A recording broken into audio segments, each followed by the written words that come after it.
तब्बल 17 वर्षानंतर भारतीय संघाने जो आहे तो विश्वकप चषक जिंकलेला आहे आणि यानंतर आज भारतीय संघ देखील मुंबईमध्ये दाखल होत आहे। साधारणपणे 4 वाजण्याच्या सुमारास मुंबई विमानतळावरती भारतीय संघाचं आगमन होत आहे। मात्र या भारतीय संघाचं स्वागत करण्यासाठी भारतीय क्रिकेटचे जे चाहते आहेत, फॅन फॉलोअर्स आहेत, ते देखील या ठिकाणी स्वागत करण्यासाठी जमलेले आहेत। दादा, काय सांगाल, आज आपण भारतीय संघाचं टी शर्ट घालून या ठिकाणी जमा झालेलं, काय भानगड?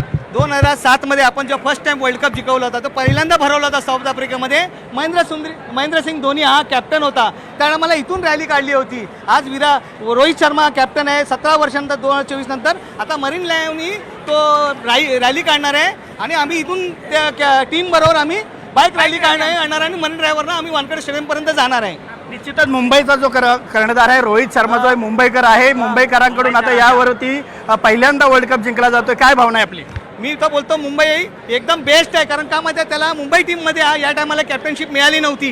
काय नाही, प्रत्येकाला संधी द्यायला लागतात, त्याला संधी नाही मिळाली आणि शेवटी ह्या टीममध्ये आज जे फायनलमध्ये जे साऊथ आफ्रिका टीमनी जे पहिल्या बॉलमध्ये जो 6 मारला होता, सूर्यकुमार यादवनी जो 6 पकडला होता तो कॅच पकडला, त्याच्यावरच आपण वर्ल्ड कप जिंकून आलोय। आणि ते वर्ल्ड कप जिंकल्यानंतर सूर्यकुमार यादव जब तक सूरज चांद रहेगा, सूर्यकुमार जब तक सूरज चांद रहेगा। निश्चितच या ठिकाणी अजूनही काय क्रिकेट चाहते, दादा काय सांगाल, आपण विराट कोहलीचे फॅन दिसताय, काय? सगळ्यात पहिलं तुम्ही जेव्हा मला हा प्रश्न विचारता, मला मनापासून खूप भारी वाटतं आणि एका साईडनं असं दुःखही होतं की विराट कोहलीने रिटायरमेंट घेतली। आम्हाला अजून खूप विराट कोहलीला पाहायचं होतं। रोहित शर्मा, बाकी सगळ्या प्लेयरने रिटायरमेंट घेतले, जडेजा वगैरे, अजून यांनी खेळावं अशी आमची इच्छा होती, चॅम्पियन ट्रॉफी खेळावी अशी इच्छा होती, पण त्यांची इच्छा त्यांनी नाही घेतले, खेळले, रिटायरमेंट दिली। आणि हार्दिक पांड्या खास करून सगळेजण म्हणतात की सूर्यकुमारने कॅच पकडली, पण याच्या मागे कॅच छान पकडली, सुंदर पकडली, सूर्यकुमारला न विसरण्यासारखं आहे, पण त्याच्या मागे हार्दिक पांड्यालाही न विसरण्यासारखं आहे। त्याच्या डोक्यावर जो प्रेशर होता शेवटच्या ओव्हरला, तो प्रेशर घेऊन बॉलिंग करणं म्हणजे खूप कठीण आहे। मीही क्रिकेटर आहे, भरपूर मॅचेस खेळलो आहे, मला माहिती आहे तो प्रेशर काय असतो, हारलोही जिंकलोय, पण त्या प्रेशरमध्ये इंटरनॅशनल लेवलला जी बॉलिंग केली आहे हार्दिक पांड्याने, खरं अतिउत्तम, न विसरण्यासारखी बॉलिंग, न विसरण्यासारखा खेळ।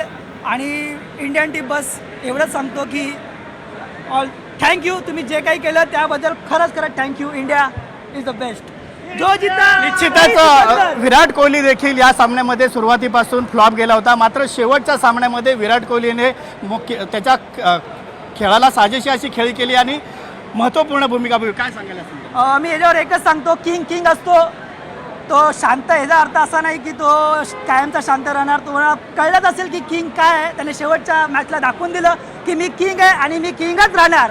Virat Kohli love you. निश्चितच विराट कोहली जरी शेवटच्या सामन्यामध्ये खेळला, सुरुवातीला काही सामने फेल गेला होता, मात्र यानंतर विराट कोहलीने शेवटच्या सामन्यामध्ये किंग काय असतो, किंग कोण असतो हे दाखवून दिलेलं आहे। आणि या क्रिकेट प्रेमींकडून विराट कोहलीने किंवा रोहित शर्माने अजूनही काही सामने खेळावे अशी अपेक्षा देखील या ठिकाणी व्यक्त केलेली आहे। कॅमेरा पर्सन सावंत संजय गडदे, साम टीव्ही न्यूज, मुंबई। देश विदेशातील प्रत्येक घडामोडींचे लाईव्ह अपडेट मिळवण्यासाठी आता साम टीव्हीच्या सर्व सोशल मीडिया प्लॅटफॉर्मला लाईक, फॉलो आणि सबस्क्राईब करा। तसंच सर्व नोटिफिकेशनसाठी बेल आयकॉन प्रेस करायला विसरू नका।